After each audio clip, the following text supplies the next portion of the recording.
Oi, gente, tudo bem? Em homenagem ao Dia dos Professores, o papo de hoje é com a Eleonora Diniz. A Eleonora é expert em Analytics, consultora, palestrante e, claro, professora. Além disso, ela é fundadora e criadora do Doutor Métricas, que vem conversar conosco sobre ser professor com os desafios e tecnologias da atualidade. Léo, em tempos de inteligência artificial, como você vê o papel do professor nos dias de hoje? Me dá 5 minutos, conta pra gente. Bom, Mari, achei o máximo, né? A gente está aqui conversando, né? Afinal, a gente já se conhece há muito tempo, né?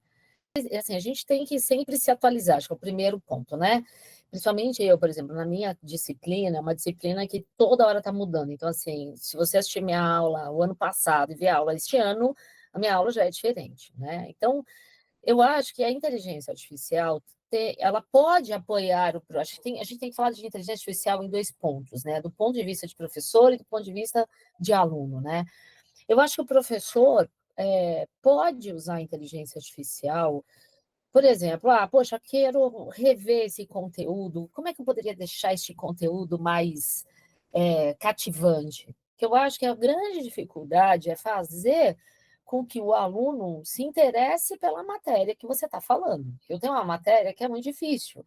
Então, eu tenho que ter o tempo todo ali um gingado, ali, uma conversa e uma didática para fazer o aluno entender. Então, eu acho que a inteligência artificial não vai tirar essa didática, porque, na Uhum. verdade, isso é nato de cada um, né?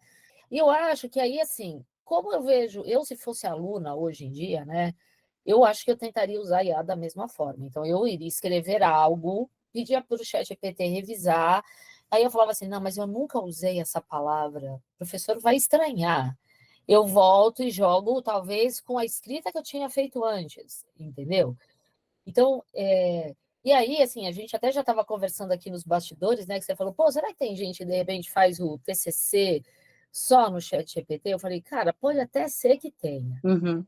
Mas eu sei que do outro lado existem ferramentas que validam se aquilo foi construído por uma IA, entendeu? Outra coisa que eu acho que é muito relevante, nem todas as IAs fazem isso, e acho que só se você usar no pago, porque vai depender do quanto ela é profunda ou não. Você sabe, quando você faz um TCC, você precisa trazer referências. Pois é. E aí é que pega. Por quê? Porque a IA pode escrever um negócio, da onde vem aquela referência? Então, se você usar um chat GPT aberto e pedir para ele trazer com referências, pode até ser que agora ele traga, mas as versões anteriores não trazia. Então, eu acho que assim, eu acho que tem esse ponto de preparo, mas eu acho que na aula em si, eu acho que vale muito a pena trazer um pouco desse tempero de outras tecnologias. Eu fiz, na verdade, um curso de formação de professores por uma universidade de Miami, eles têm um treinamento muito legal.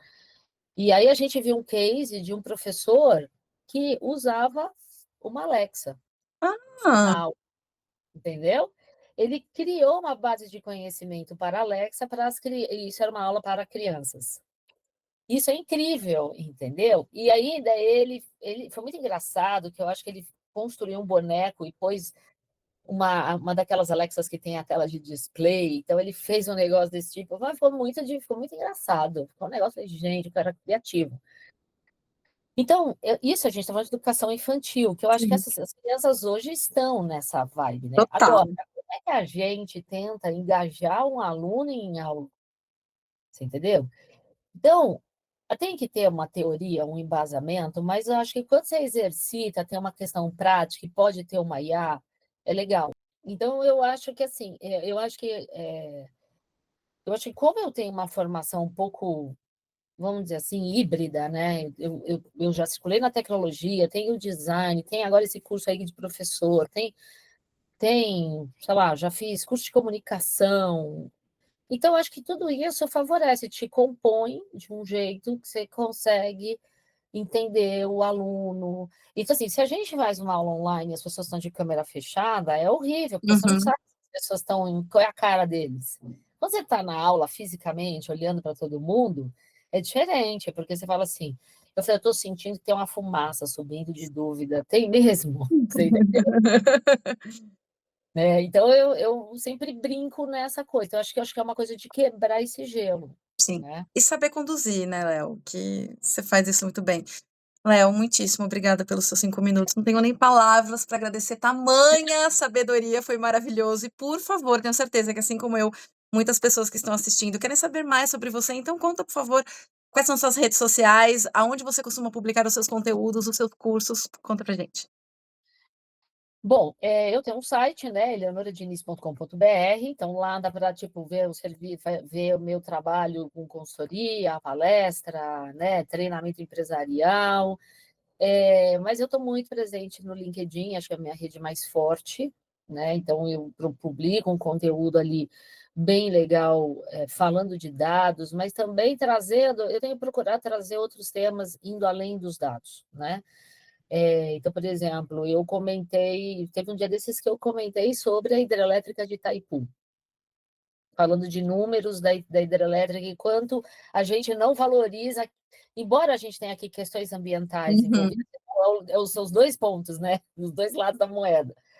Mas tem coisas que a gente pode se orgulhar de enxergar uma obra tão grandiosa como aquela, né. Então eu tenho procurado trazer um pouco, né, um pouco desse fugir, não é que fugir, mas os dados sempre estarem apoiando ali, né. Obviamente que eu estou lá no Instagram, eu tenho algumas publicações no YouTube, não é a minha principal rede, né, mas quem sabe eu começo a fazer uns vídeos, né, que a Mariana falou para mim, Faça vídeos. e aí de repente eu começo a produzir uns vídeos e jogo até no YouTube. Mas eu estou basicamente nessas 3 redes. Perfeito. Muito obrigada, querida. Um beijo enorme para você. Valeu, obrigada. Tchau, gente.